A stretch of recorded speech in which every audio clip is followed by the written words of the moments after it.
कैसे हैं? बढ़िया सर। मैं क्षमा चाहता हूँ आपसे, 2-3 दिन से लगातार बात नहीं हो पा रही। नहीं नहीं, कोई बात नहीं, आई अंडरस्टैंड। और कैसा चल हाँ। रहा है? बढ़िया सर। मैं सर कोचिंग क्लास लेता हूँ ना, तो मेरे ज्यादातर 7-8 घंटे क्लास में निकल जाते हैं। Okay okay okay. मैं ये कॉम्पिटिशन क्लासेस पढ़ाता हूँ, बैंकिंग, पीएससी, रेलवे वगैरह। इनके बच्चों को भी जोड़ने की कोशिश करो। करेंगे सर, अभी शुरुआत करते हैं धीरे धीरे। हाँ हाँ, क्योंकि फिर इनके सर अभी से अपन जैसे उनको फिर, बोलते हैं फिर ना, तो कुछ इसमें सबसे बड़ा प्रॉब्लम ये आ रहा है। हम्म मेरा जो लोगों से चर्चा करने के बाद निकला, हम्म। कुटुंब ऐप है। ये कुटुंब ऐप लोग डाउनलोड नहीं करना चाहते। कुटुंब अगर में ये व्हाट्सएप ग्रुप होता ना, देखो, व्हाट्सएप तो ग्रुप जोड़ से सकते काम थे। नहीं चलेगा। देखो, उसका रीजन है क्योंकि नहीं, ये, मैं तो आई अंडरस्टैंड सर, मैंने समझाया लोगों को। बट प्रॉब्लम कहाँ आती है, अपन ने किसी को व्हाट्सएप पे सेंड किया। देखो, यदि आप कुटुंब ऐप से जुड़ेंगे तो मेरिट लिस्ट में आएंगे। जी मेरिट लिस्ट पे आएंगे तभी आप चंद्रगुप्त बनेंगे। चंद्रगुप्त बनेंगे तभी आपके सिर पे जो है ताज आएगा। यदि नंबर जी 1 पे आ गए लोगों को जोड़ते हुए बिना खर्च किए, तो आप मुख्यमंत्री बन जाएंगे शिवराज सिंह चौहान की जगह, जी कमलनाथ की जगह। तो इसमें इतने सारे बेनिफिट हैं। और हम्म। आज जो ये दुष्ट राजनेता बेनिफिट दे रहे हैं उनको भी लिया जाए, क्योंकि ये भी है तो जनता का ही पैसा। अपने पिताजी का तो कोई दे नहीं रहा है। नहीं, मेरा निवेदन आप सुने तो सही। जो देखो लोगों ने मुझे कहा, मैंने वो आपको मैसेज किया। देखो, लेकिन उनको फिर हमें समझाना चाहिए। आप एक काम क्यों नहीं करते हैं? आप जी जो भाषण देते हैं, एक motivational talk by the DGP Madhya Pradesh and former SP Guna के नाम पे, एक हम्म आप जो है ना, एक बड़े से स्क्रीन पे हमारा जो है ना टॉक करा दीजिए, और मोबाइल को मूव करा दीजिए, जिसको कास्ट करके जो है ना वो करेंगे, तो I can hmm. Talk to and I can explain them. बिल्कुल क्योंकि करेंगे क्यों, सर, ऐसा भी। क्यों, क्योंकि उससे फायदा क्या निकलेगा? ये हम्म। बच्चे जो है जुड़ेंगे, और बच्चों के साथ से बच्चों के परिवार जुड़ेंगे। नंबर एक, इन हम्म। बच्चों के परिवार में किसान भी होंगे, व्यापारी भी होंगे, वरिष्ठ नागरिक भी होंगे, तो उन जी तक अपन पहुंच पाएंगे। देखिए, ये जी दुष्ट राजनेता, आप ये समझ रहे हो, आप तो चुनाव भी लड़े हैं मुझे बताया गया। जी जी तो मेरा ये कहना है कि देखो, इसमें तभी हम बदलाव कर पाएंगे जब हम जी पार्लियामेंट और विधानसभा में कानून और व्यवस्था और इकोसिस्टम बदल पाएंगे। राइट? जी ये दुष्ट राजनेता कभी नहीं करेंगे। जो उन्होंने आपके ऊपर और हमारे ऊपर वही सब नियम कानून थोप के रखे हैं जो जी अंग्रेजों ने 1857 की क्रांति को क्रश करके करने के लिए बनाए थे। ये जी। बात बड़ी आसानी से समझाई जा सकती है। सूची दिखा हम्म दीजिए कि साहब ये सब आपके एक्ट हैं और कौन से साल में ये बनाए गए हैं।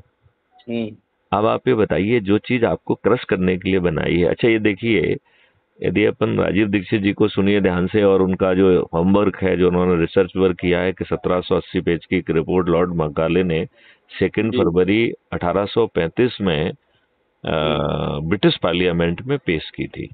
आपको जी। मालूम है विक्रम, उसका ओपनिंग रिमार्क क्या था? नहीं सर, इस मेरे को नहीं मालूम। हाँ, इसका ओपनिंग रिमार्क था कि I travelled every nook and corner of the country and I did not find even a single beggar and poor man in the country. तो मैं भारत के हर कोने में भ्रमण किया पिछले 3 साल। समझ वो गए। 3 साल जो है, विलियम एडम और लॉर्ड मैकाले, ये दोनों जो है, they hmm travelled every nook and corner of the country. और उन्हें हम्म 2 फरवरी 1835 में भारत में एक भी गरीब नहीं मिला। और ये बात वो भारत की जमीन पे नहीं कह रहे हैं, पार्लियामेंट ऑफ ब्रिटेन में कह रहे हैं, लंदन में कह रहे हैं ये बात वो। जी तो अब समाज, यदि 2 फरवरी 1835 को भारत में कोई गरीब नहीं था, कोई भिखारी नहीं था, तो ये सोचने की बात नहीं है कि इन 112 सालों में इन दुष्ट अंग्रेजों ने ऐसा क्या क्या नियम कानून और क्या शोषण की व्यवस्था बनाई, जिससे हम इतने गरीब हो गए कि हमें दो दो जो है महाभुखमरी का पालन, वो जो है ना, सामना करना पड़ा, जिसमें लाखों जी संख्या में लोग भूख से मर गए। जी भूख से मर गए। जी it is not a big thing, it is a जी वेरी बिग थिंग। हमारे जी। हिस्टोरियन ने इस बारे में क्यों जो है ना कुछ नहीं लिखा? हम्म। उनके गुलाम थे सब उनके। नहीं, गुलाम तो थे ही। हम लोग जो है सोच और चिंतन नस करके अपने लिए जीने वाले लोग बन गए। ये बताओ, स्वतंत्रता के बाद इस देश में देश का जी इतिहास बदल दिया गया।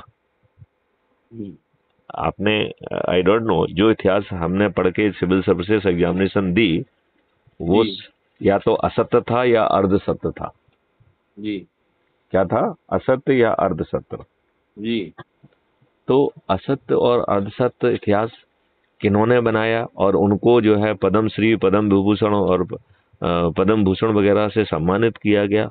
उन्हें सभी कमेटियों में सदस्य बना दिया गया।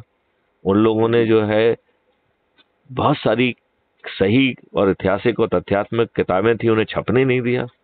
जी इस- अब बताओ, आंधी जैसी फिल्म जिसमें किसी भी पात्र से कोई बहुत खास जो है ना समानता नहीं थी, ये लोग इतने घटिया लोग थे कि आंधी जैसी मूवी को इन्होंने रिलीज नहीं होने दिया। जी आपको याद होगा, किस्सा कुर्सी का भी एक मूवी बनी थी जो जी संजय गांधी से रिजेंबल करती थी, उसको भी जी रिलीज नहीं होने दिया था। जी तो ये तो शुद्ध दुष्ट लोग हैं ना। आप ये जी बताओ, जिनने इस देश के ऊपर अत्याचार किए, क्रूरता की, जजिया टैक्स जो है ना वो किया, कैसे जो है ना उनके सड़कों के नाम जो है भारत में एग्जिस्ट करते रहे? जी क्यों जो है वही गुलामों के नियम कानून और व्यवस्था, जुडिशियल और प्रशासनिक, आपके ऊपर क्यों थुपी रही? जी आप ये बताइए, ये इतने दुष्ट हैं कि एक शासकीय कर्मचारी, अधिकारी हम्म, 22 साल 45 साल अपनी नौकरी करे और उसे पेंशन नहीं मिलेगी, और ये दुष्ट राजनेता एक बार शपथ लेंगे तो एक बार जो है ना इनको पेंशन मिलेगी, और 10 बार शपथ लेंगे तो 10 पेंशन मिलेगी। जी कितनी निर्लज्जता है! इस देश में चपरासी बनने के लिए आपको हम्म, साक्षरता और साक्षर होना चाहिए, और यदि जी धोखे से जो है आपके सिलेक्शन के बाद भी पुलिस एक नेगेटिव रिपोर्ट भेज दे, तो चपरासी जैसी छोटी नौकरी आपको नहीं मिलेगी।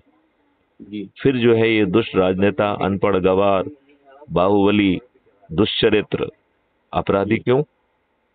आपको मालूम है विक्रम, तीन जी पीआईएल इसी बात को लेके पिछले 8 सालों में, और इन 8 सालों के दौरान माननीय प्रधानमंत्री नरेंद्र मोदी ही थे, तीन जी पीआईएल लगाई गई, जिसका मजनून यही था जो भी मैंने कहा, कि जिस देश में जो है चपरासी बनने के लिए साक्षरता और साक्षर होना जरूरी है, वहाँ के कानून के निर्माता और भाग विधाता ये राजनेता अनपढ़, गवार, बाहुबली, दुष्ट, दुष्चरित्र और अपराधी जी क्यों?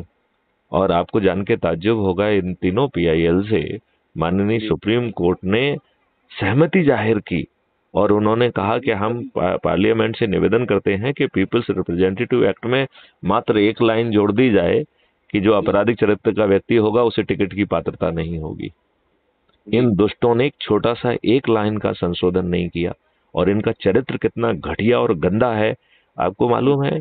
जो अभी आज की पार्लियामेंट जो अभी सेशन में है, जो 2019 से 2024 तक, इसमें जी इनके मध्य जो है ना मेंबर ऑफ पार्लियामेंट के अपने एफिडेविट के अनुसार 44% मेंबर ऑफ पार्लियामेंट अपराधी हैं, और हम्म, 29% जघन्य अपराध के अपराधी हैं, हत्या, डकैती, लूट, किडनैपिंग, बलात्कार।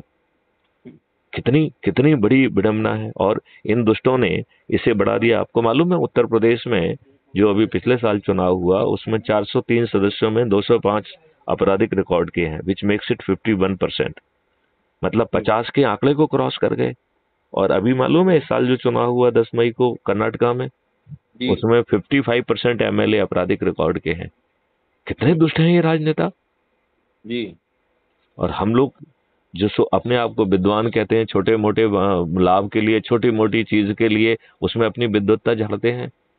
जी सर अपराध मुक्त भारत मिशन से और क्या प्रॉब्लम है इसमें? किसी भी ऐप में जब तक अपना ऐप नहीं बन रहा है, जब तक ये ऐप अपना काम कर रहा है, तो क्या दिक्कत है अपने को?